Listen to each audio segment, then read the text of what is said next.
And friends, we're live. Good to see you here. CFLW, the show for this Monday, January the 9th. Do me a quick favor. Anyone in the chat, just make sure, let me know that my mic is good. You can probably check myself.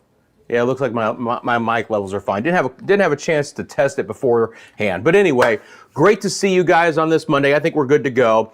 Rusty McCranie with you back here. Central Florida Weather Live. Going to keep you up to date what's happening in our area. We're going to be tracking a better chance for storms returning. The Saharan dust layer, that Saharan air layer, is beginning to disperse, and that's going to allow us a better opportunity for storms as we roll through the week. But the pattern is going to be changing. Let's get into it. CFLW, the show, is sponsored by the Lean Law Firm of Central Florida. You see their logo at the bottom of your screen.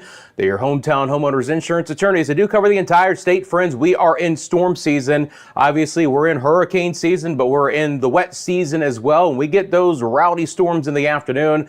Storm rolls through your area, causes any damage. They can walk you through every step of the insurance claim process, offering free consultation and policy reviews. It's leanonmelaw.com. If you would like more information, I've got their Tumblr. I've got my diet green tea from Publix. I'm ready to go. Good afternoon, Blue Goose. How you doing on this Monday? Yeah, we're good. Five by five on the microphone. That's what I like to hear. Thank you, Blue Goose. What do we got? 95. A little toasty outside, isn't it? 52% humidity. Thank God it's not 95 with 82% humidity. Let me get the logo off the screen. We'll get going. I've got this like eyelash situation. Hopefully I just took care of it. That was something. All right, so pattern change up here. Now, today, we're still going to get more isolated storms than anything. Their storms are going to be much more active across the I-10 corridor, but eventually, this big trough that's in the east here is going to get pushed north, and that will allow some ridging to come back in, but what that means is a southeast wind will begin to develop by late Tuesday into Wednesday. And then it's the East Coast sea breeze that will actually have a better opportunity to push inland, pinning some of the storms more in our western area. So for places like Crystal River and Inverness and Homosassa and Spring Hill and Hudson, Citrus Park and Clearwater, St. Pete, Tampa, areas that have been drier lately should actually get into a better chance for storms as we get deeper into the week. Temperatures at the hour. It's toasty outside, guys. Look, I mean, you know, it was a relatively nice weekend, but we dealt with some hot temperatures, and it's no different right now. In the Sanford area, it's 90 degrees with a dew point of 73. We'll look at the feels like temperatures in a second, but you know, your temperatures here at the 1 o'clock hour are right around 90. I mean, literally right around 90 in most spots. A couple of 91s. The dew points are mainly in the lower 70s outside. And again, anything that's above 70 for the dew point is considered to be humid air. So Daytona Beach has a 70-degree dew point. Ocala right now has a 68-degree dew point. Crystal River has a 72. Down towards Zephyr Hills, they've got a 91 with a dew point of 72. So when you factor that in, what does it really feel like on the body outside? It's not fantastic, and it's only going to get hotter. So you have some triple-digit feels-like numbers already into portions of Hillsborough, Pinellas County. So Pinellas Park, St. Pete, 101, Tampa downtown 100 as well. South Tampa, same situation. Brandon 98, Plant City 101. The western sides of Polk County feels like it's 105 right now. Winter Haven, Lakeland 101. Kissimmee, it feels like it's 101. And it's not just the western and interior locations. You get into northern sides of Brevard County, towards the Cape, Port St. John, Titusville, all feels like temperatures at the hour 101 degrees. Feels like it's 95 right now in Daytona Beach, 96 in St. Pete. And even before the storms have moved in up towards Jacksonville, it feels like it's 99.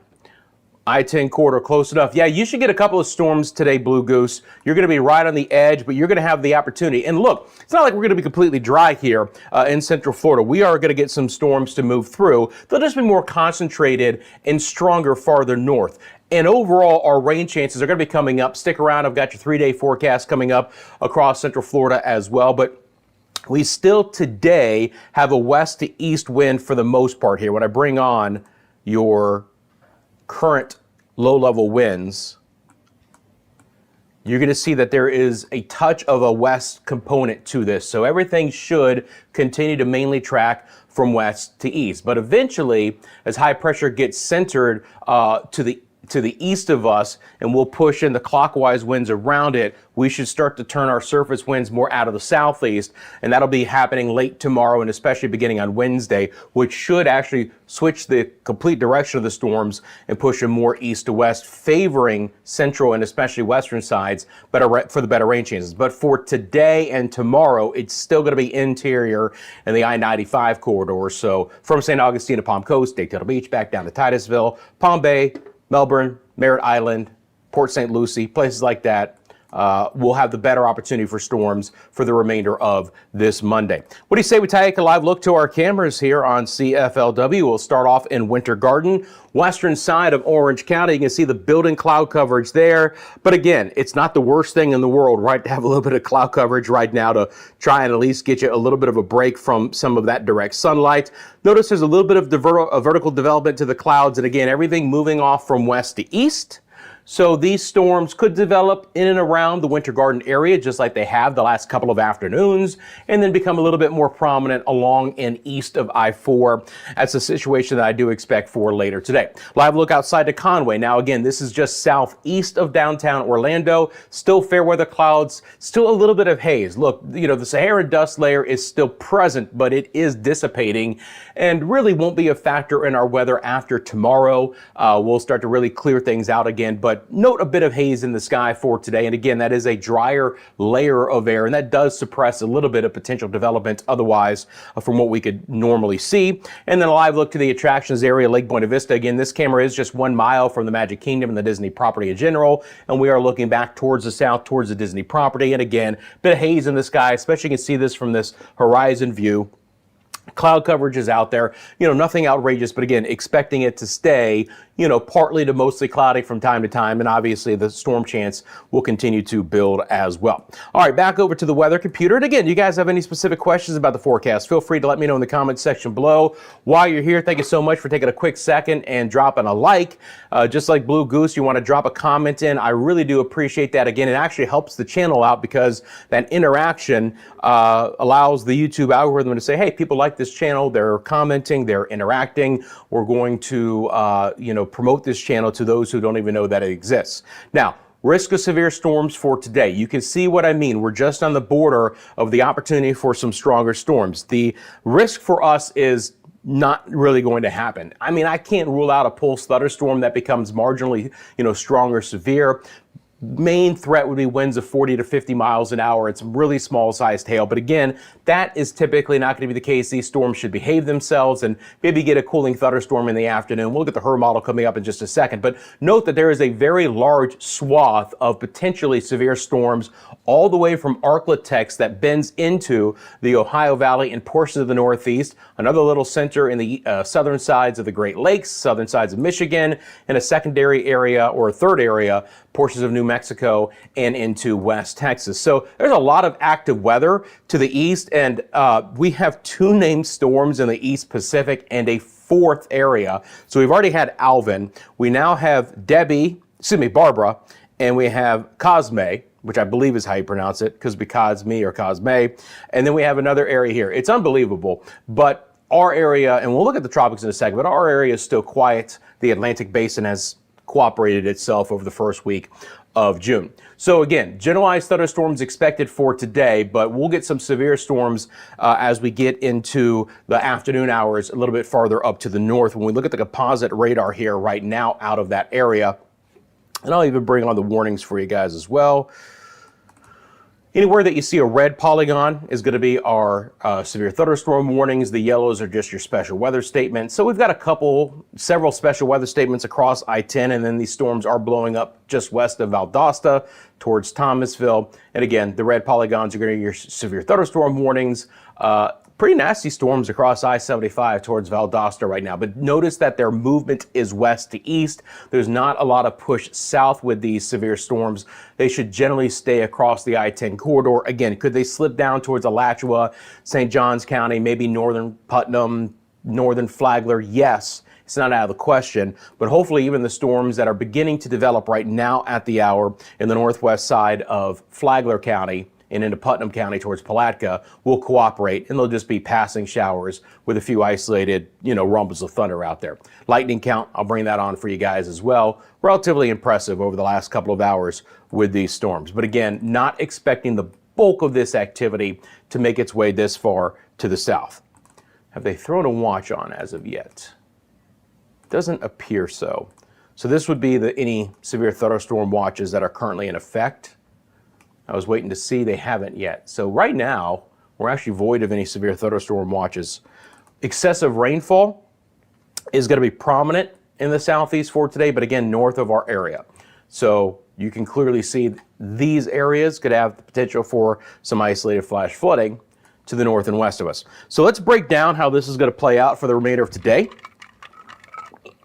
We'll then look at the forecast for Tuesday and Wednesday and take a look at the models as well. But again, the overall theme is that rain chances and storm chances are going to be improving here in Central Florida for the days to come. So let's break down the HRRR model for the remainder of this afternoon. I'm going to start it here just at 2 o'clock. Again, this model updates hourly. And we'll take it to 11 o'clock tonight. So we're just going to focus on the remainder of today. And again, storm movement as it develops should continue to be mainly west to east. Still fairly isolated in nature until you get to the I-95 corridor, right? So we could have a fairly dry day across US 19 and I-75. I'm not really expecting anything for places like Ocala, in the Villages, back to Tampa, St. Pete, Bradenton, and Sarasota. But you get to I-4, and you'll have the opportunity for a couple of storms there. That should mainly work its way towards the coast and I-95. And look, a few storms could develop right along I-95 itself. It's not like we're just going to watch these storms develop across I-4 and work their way to I-95. We could get scattered development in both locations for today. Yeah, a derecho is possible, Blue Goose. I mean, it's going to kick off the dry line. And, what that is that that's a large complex of storms as well. And, that has a lot of wind energy with it. And these storms can produce winds of over 80 miles an hour as they move through, right? There's a mesoscale feature to that, or a localized feature as well. But yes, a large thunderstorm wind event is possible with some of the activity later today as well. They had some really nasty storms in Oklahoma and Texas earlier yesterday as well. So again, for our area here, if we take a look at the timing of this, still quiet right now. Maybe as early as 3 o'clock, we get isolated development somewhere across I-95. Maybe it's Brevard County, maybe it's slightly north. As we get to 4 o'clock, just like we've had the last couple of afternoons, some isolated activity here in the Seminole, Orange, Osceola, Polk County area of crossed I-4 to develop. It hasn't been very widespread, but there's been pockets of really heavy rain and storms. And that's the exact same situation that the HRRR model brings up for today. Again, these could pulse up and be isolated strong, even marginally severe, and where they develop, there could be gangbuster rain and lightning with this, and maybe even some smaller sized hail. Again, does it develop over Celebration and Campbell, or is it a little bit farther north towards Lake Buena Vista? We'll have to wait and see, but you get the idea that the storms are very isolated across I-4. Same situation up here. Again, storms near Metro Orlando and north of Vito, Winter Springs, Sanford, but in a very isolated variety. The storm should be a little bit more congregated overall and a little bit more widespread across I-95. But again, where they get going, they could pulse up pretty quickly. Pretty intense storms is what I'm saying. But, are they going to become severe? We'll have to wait and see. US 1, southern Volusia County, back to I-95, Titusville, Indian River, City, Mims, Port St. John, all areas with opportunities for storms later today. But you get the gist of what I'm throwing out here is that our western zones remain dry as the west coast sea breeze marches across I-4 and I-95. Most intense storms will be in that 5 to 6 o'clock time frame. 7 to 8 o'clock, they should have a little bit of a push to the south and to the east. So now we'll favor Osceola, southern sides of Brevard and Indian River counties. And then, what is left should get out of here just a little bit after sunset. Not going to rule out the opportunity for a couple of showers hanging around in the Metro Orlando area until 9 or 10 o'clock. Hey, Linda, how you doing? A little bit cloudy. Gotcha. Fantastic. Thanks for jumping in, Linda and Blue Goose. Appreciate you guys very much for jumping into the comments. Always nice to interact with you guys live here on CFLW. So again, sporadic showers and storms for today. Obviously, I'll be monitoring the situation, and if it's necessary to come on and track some of these storms live for you guys, I will. But I believe overall the storms will be behaving, but if we do get a couple of, severe storms to jump on back live, I'll be monitoring the situation for you guys. But again, if you notice a little bit farther to the north, this is where the biggest concentration of storms are going to end up being. Now, as we forecast for tomorrow and Wednesday, I'm going to add on our wind vector because this is kind of part of the story here. And then we'll take out our HRRR model as far as it will go, which is Wednesday morning, and then we'll look at the NAM and the GFS from there. But I'm bringing on the winds because this is going to be a factor in how these storms will evolve in the afternoon hours as far as the sea breeze. I mean, obviously, again, maybe you're new to the area or maybe just need a refresher. When we're talking about our wet season here in Central Florida, it's the interaction of our sea breezes. We get, areas of high and low pressure locally that develop between inland locations, which heat up a lot faster than coastal areas. So you get mesoscale areas of high and low pressure, which takes your winds along the coastline and generally pushes them inland. Sometimes those winds can stay right along the coast. Sometimes they march inland, and when the east and the west coast sea breezes collide with each other, that's when you really get those rowdy storms a little bit deeper into the summertime. There's still a bit of a diffuse sea breeze here in early June, but we get to later July and August and even September, those storms can really go gangbusters. And then you get old outflow boundaries that develop off of the storms from the day before. And then those outflow boundaries can produce additional storms if the sea breezes march in, which is why it's just kind of a constant evolution of storms each and every afternoon here as we get deeper into summertime. We're still being aided by a little bit of a mid and upper level kick for around a base of a trough in the east in general. But as of note, again, as we get into late Tuesday and Wednesday, notice that there's a touch more of a surface wind out of the southeast. Now, again, tomorrow, the storms still should have a west to east motion, but you see this cluster here, south and east of Brevard County on Wednesday morning. This is what I'm talking about. I'm talking about these storms developing earlier in the day across I-95 and then actually working their way back off towards the west. So it's a complete flip in the movement of the storms. If we go back here, and we look at the storms for tomorrow. So this is 9 a.m. And look, we're going to be a little bit closer to the energy here early on our Tuesday morning. So I'm not going to rule out a couple of showers, even in the morning hours across their area, but generally dry. But once again, it should be a west to east movement with the storms as we still have a west breeze for your Tuesday. So that will still keep most of the I-75 corridor and areas towards the west coast dry, initiating the storms in the mid-afternoon hours across I-4 and I-95, just like today, just like we've had the last couple of days. Maybe a little bit more widespread for tomorrow, potentially a little bit more coverage of the storms for your Tuesday. You can see that. All right. And already the HRRR model is trying to backbuild a little bit of the activity later Tuesday evening across I-4 and maybe even west of I-4 as well. This is 10 o'clock tomorrow night. And you can see how when you have no big wind push and the winds are light and variable, how these storms could stick around an area as well and produce some locally heavy rainfall. We'll see if the HRRR model plays out. But if it does, Metro Orlando, very late tomorrow night, maybe not even starting until the 7 or 8 o'clock hour, could be in store for some heavier storms that just sit over the area, right? And maybe not dissipating until after midnight. That's what the HRRR model says. We'll see if we can get enough of a surface east wind, late tomorrow for that to actually develop. But it's an opportunity. The bottom line is it's going to get more active here now that the sea breeze is a little bit stronger and the Saharan dust layer is beginning to dissipate. So we're replacing the drier air from late last week and over the weekend with warm, moisture-laden air, especially once we turn these surface winds back out of the southeast, which will really begin to develop on Wednesday and push their way in. So a full look at the HRRR model, and then we'll pick it up from there with the NAM. Again, today, tomorrow, mainly a westerly wind. Starting late tomorrow night, we might pick up a bit of a surface wind out of the east to redevelop storms across I-4 late tomorrow.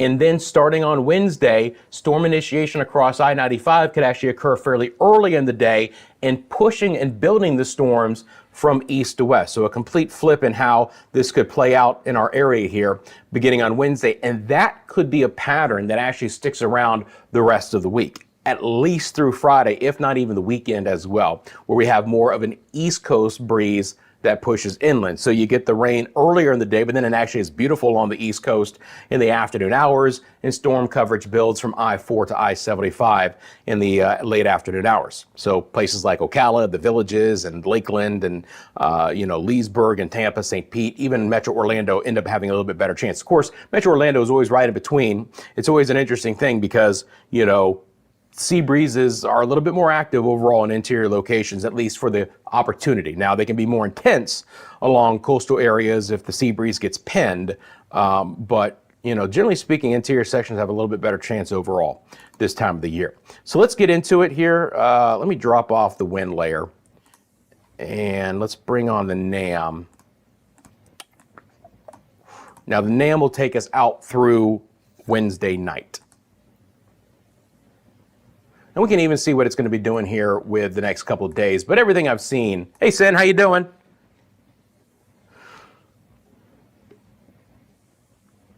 Thank you, Blue Goose. I appreciate you. Sin, I hope you're doing well. Yeah, man, I'm hanging in there. Everyone's got things. I'm fine. So you can just even see here on the NAM model late, if I just let this run, do you notice how all this convection developing in the central and the northern Bahamas begins to kind of stream into the area? That's just the surface wind swinging back out of the southeast. And you can see that. So again, this is Wednesday, the 11th. Watch your storm coverage just a lot higher here out west. So what I would expect beginning Wednesday is some rain along I-95, potentially in the morning, and then clearing out in the afternoon, and then storm coverage just overall higher across I-75, maybe towards I-4 starting Wednesday. So Wednesday night, again, Ocala, Bellevue, the Villages, Bushnell, Dade City, Land O'Lakes, Tampa, Brandon, Seffner, Bradenton, Sarasota, all along I-75, 275, US 19, with your better opportunity. And that's good news because we've been in this west to east pattern for the last couple of weeks, and it's been a heck of a lot drier out west. The drought monitor on my system is still not updating properly, so I don't want to show you guys that. But again, we're still stuck with a lot of either abnormally dry areas or areas in a drought. Yes, we've had better rain lately. Yes, the grass is getting greener, but we're still trying to overcome dry conditions that really developed as early as late October of last year and was dry towards the end of 2024 and a really dry start for the first 5 months overall of 2025, but things are improving. And now that we are actually into the wet season, I do expect things to get better overall. So what do the rainfall totals look like for the week ahead? GFS model. Again, still favoring here, and this is basically through Saturday morning. So what would be like your Monday through Friday totals? Now, one thing it can't pick up on is where we have those storms just develop and sit. But you get the idea that you get the east rain early in the week, and then you get the west rain later in the week, because there's not going to be any rain down here right now, but eventually they will pick up better rain chances. Now, this is very broad brushed, and when you're talking about local sea breeze collision, these numbers sometimes can be way out to lunch, either way too high or way too low, depending on where the models develop these storms. But I just want to, in general, give you guys an idea that based on this pattern, we're going to get some heftier storms the next couple days, central and east, and then a better chance for some heftier storms in our western zones Wednesday, Thursday, and Friday. Everyone in the next 5 days should have an opportunity for some good, healthy rain totals. That was not the button I wanted to hit. This is what I wanted to do. Come over here and take a look at our forecast. So The biggest thing is just what's the chance of storms in your area? Because it is going to be different central, west, and east. So we'll start off central in the metro Orlando area. Today, it's about a 30% chance, okay? Tomorrow, we're up to a 60% chance. And I think that that kind of coverage is probably going to stick around, maybe slightly dropping Thursday, Friday, but still above our seasonal normal of 40% chance for storms. On average, as we get into summertime, you got about a 40% chance for storms each and every afternoon. So we will be above climatological average here the next 3 days. 92 the daytime high, still quite steamy. It's not like the humidity is going anywhere. We know that. Thursday, 90. If we can catch a bit more of an east due wind, I mean, it might bring in just a little bit cooler air directly from the Atlantic, but it's going to be appreciably hardly different. Look for morning lows to be well into the 70s. This is another sign you're in the wet season, is that your morning lows don't get anywhere near 70 or drop below 70 here in the Orlando area for morning lows. But obviously, again, mainly quiet in the morning hours. I'm not going to rule out the lunchtime storms Wednesday, Thursday with that east breeze initiating earlier.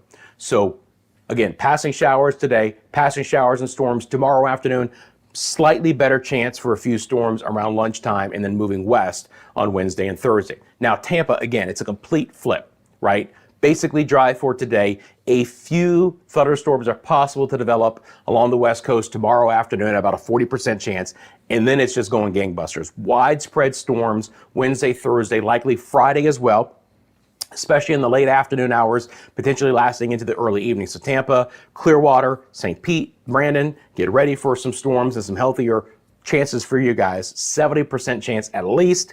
Daytime highs there in the lower 90s, morning lows just in the mid and the upper 70s. And then to the east coast, Melbourne, again, storm chances are relatively high, but it's a different pattern. Tomorrow, today and tomorrow, it's storms developing in the afternoon hours, right? That will become more widespread late in the day and then dissipate. Starting on Wednesday and Thursday, some of this activity could actually develop in the morning hours, late morning into the early afternoon, and should clear your area fairly early in the afternoon hours, and then becoming a little bit clearer after that. So again, east to west movement with the storms beginning on Wednesday and Thursday. As we tap into the easterly winds, temperatures should drop a little bit. These areas of coastal Brevard County, Melbourne and the Atlantic, Satellite Beach, the Cape, Micco Barefoot Bay should all stay in the 80s for daytime highs. Morning lows will only drop into the mid 70s, but not the hottest days. Yeah, you know the humidity is going to be up a bit as well. All right. So let's talk about the opportunity. Does any of this become severe? So back over to the weather computer. And here's your risk for storms for tomorrow. Guess what? We're still in our general thunderstorm risk. At this point in time, no organized severe weather is likely for tomorrow. There is a marginal risk, or a 1 out of 5 from the scale from the SPC, that basically goes right up the eastern seaboard from the southern sides of Georgia, right up I-95, all the way towards Delmarva, and really just hugging the eastern seaboard, New England, Long Island, all the way up towards Maine. Thunderstorms are going to be prevalent there, but just not this far south. And more storms are expected along portions of Texas and the northern Gulf Coast states. But for us, we'll probably just see what we have been seeing, and that's isolated strong to marginally severe storms, but nothing in an organized fashion. Risk for Wednesday looks like this. I'm just going to double check. I did switch it. Do you notice that there's no difference? The only difference is that this marginal risk goes away here across I-95. Still could have some stronger to severe storms in South Texas. But again, wet season storms, is there anything organized? And the Storm Prediction Center is really looking at that. This does not mean that today, tomorrow, and Wednesday, we couldn't get a severe thunderstorm warning in a location. It's not out of the question. It's just that nothing is going to be very organized and nothing is expected to be widespread, right? Main threats with it are still going to be winds of 40 to 50 miles an hour and some very small sized hail. Again, your risk, your severe thunderstorm risk, you're going to have at least 60-mile-an-hour winds and or inch-size hail. So you can have some really rowdy storms and potentially even damaging storms with the wind. And I actually even have a severe thunderstorm warning. Remember, rain and lightning are not criteria for severe thunderstorms. It's wind and hail, that's it. What about Jacksonville, North Carolina, Blue Goose?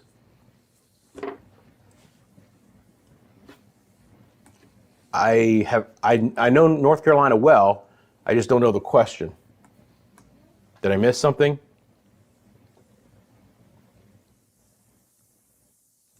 Let me know.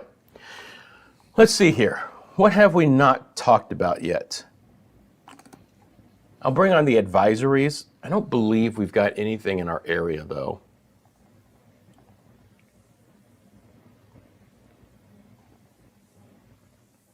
Yeah, we are free of any watches, warnings, or advisories. No, small craft advisories. Obviously, rip current risk is up a bit right now. It's on the moderate side, but nothing there. So these are the current advisories. So severe thunderstorm warnings again north. Flooding is an issue as well, and then your marine advisories off of the South Carolina coastline, small craft advisories. There is a marine statement with the storms right now off the Jacksonville coastline down to St. Augustine, but those are just short term. They expire here at 2:30. So nothing as of yet. I could potentially see small craft advisories getting cranked up later in the week. If you guys are boaters along the East Coast, keep that in mind. Oh, you didn't know it was there? Yeah, this is Jacksonville, North Carolina. Yeah. It's interesting if you go and you type in your city name, especially into like Google or even on the Weather Service, it'd be interesting to see how many Jacksonvilles there might actually end up being. Because I promise you there's probably even just more than North Carolina. Can't guarantee that. This is Jacksonville, Arkansas.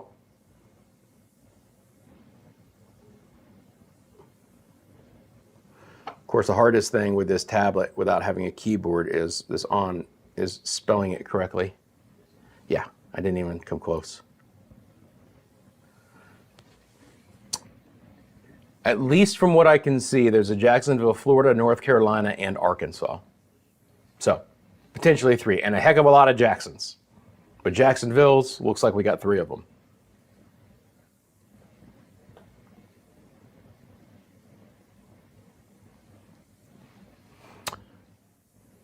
Jacksonville, I don't know, Texas, I don't know. I just typed it into, so the National Weather Service, you can go to like the National Weather Service in Melbourne, the National Weather Service in Tampa or Jacksonville, and you can actually just type in a name, and it typically gives you, when you type in a name, it gives you every single city in the United States that has that name. I'm only seeing 3 right now for Jacksonville. I see Florida, North Carolina, and Arkansas. And like I said, a heck of a lot of Jacksons. And Jackson counties, too. But I could be wrong. Or they could not have it all. All right, let's go back over to what's happening live here. Again, temperatures, hot. That's not going to change. Storm chances going up. That is going to change. Storm movement, completely different direction beginning on Wednesday. That's going to change as well. Now, again, you can see on this enhanced satellite imagery that all of that nastier weather is to the north, but man, is it going to be pretty darn hot outside for today. When we bring on the feels like temperatures here, you're going to see that these numbers, what it really feels like to the body over the last couple of hours, have punched into the triple digits in a couple of spots. That's not going to change as well. Going to be pretty humid outside. One last thing to look at here real quickly is what is the opportunity for any cooler weather in the next 6 to 10 days. This is your 6 to 10 day outlook from the Climate Prediction Center. Oranges and reds mean a higher than normal chance. And you know what that means. Temperatures are going to be staying at or above seasonal levels. Now look, we don't get to 98, 99 a lot this time of the year because the air is so humid, it's hard to get that hot. You need drier air to get into the upper 90s. But to have a lot of low and mid 90s already and be consistently with that, that's going to stick around. So overall, temperatures will be a better chance of being above average than normal or below average in the 6 to 10 day time frame. Rain chances should actually stay relatively good, right? We're not crazy high rain chances as far as an opportunity for more than average, but we should stay slightly wetter than average over the next 6 to 10 days, right? So we're going to see a few storms developing today. We're going to get better rain chances overall for our western zone starting on Wednesday, and over the 6 to 10 day time frame, we should stay relatively wet. The other thing I wanted to take a look at before we get out of here are the tropics. Again, if you're just tuning in, we actually have 2 named storms in the East Pacific. They already have their B and C named storms. The 4th named storm could be developing in this orange area, but all is quiet right now close to home, right? This monsoon trough here in the East Pacific is lifting north. I do expect there to be more thunderstorm activity in the Southwest Caribbean, which slips into the Northwest Caribbean over this week. It'll be something to monitor. The GFS still tries to bring some kind of center of circulation near the Honduras, Belize coast in about a 7 to 9 day time frame. But again, it's kind of a bias that the GFS model has to try and develop something this time of the year, that the model always pushes back into that 9 to 10 day time frame. So I'm not overly concerned with it, but there'll be a lot more tropical moisture there. There is a fairly robust tropical wave just to the south and east of the Windward Islands, and there is another plume of Saharan dust moving over the Lesser Antilles at this point in time. Now again, if you guys want to get more daily Caribbean updates, that's one of the other channels that I do. It's called BD Mundo. You can find a link to that channel here in the description of this video, but I appreciate those who are both subscribers to both channels. Yeah, a lot of Titusvilles. There you go. Florida. Say Alabama, Jersey, Pennsylvania. Interesting. Yeah, there's probably more out there than you think, right? Certainly worth an investigation. There's no doubt about it. But again, as always, I'll keep an eye on the tropics. If there's anything of interest here that could potentially have any impacts to Florida or the United States, I'll obviously cover it here on CFLW as well. But for right now, we're looking pretty darn good outside. There's a live radar out of Melbourne. Again, spotty shower just like we've had the last couple of afternoons, developing Sumter and into Lake County. They'll push east, get a little bit stronger across I-4 and a little bit more prominent across I-95. Additional showers right now back in the northern sides of Flagler County, southern sides of St. John. Stronger storms up towards Jacksonville with that special marine warning. But again, most of the active weather today should stay along I-10 into the north. As far as severe storms, we're going to have potentially some more isolated, stronger storms than anything else. Friends, I appreciate you guys. Thanks for tuning in for today. CFLW, the show, is sponsored by the Lean Law Firm of Central Florida, your hometown homeowners insurance attorneys, offering free consultation and policy reviews. Storm moves across your area. You get storm damage, even if you've been in an auto accident. They can walk you through every step of the insurance claim process.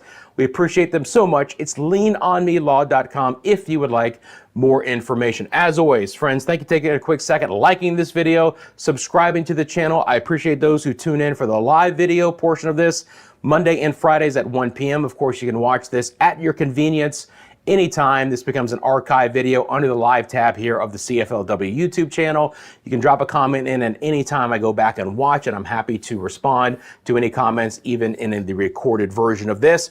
Obviously, I'll keep a close eye on the storms that develop over the next couple of afternoons, and if it's warranted and necessary, I'll be back on live to cover those storms for you guys live. Again, this is a live-only channel, and if things cooperate, I'll see you guys at the very latest Friday at 1 o'clock for the latest edition of CFLW, the show. Appreciate you guys so much. Thanks for tuning in, everyone. Thanks for those who comment as well. Really appreciate that interaction. Have a great rest of your Monday. And again, the latest I'll see you will be Monday at 1 o'clock, but I'll keep a close eye on those storms as well. Take care.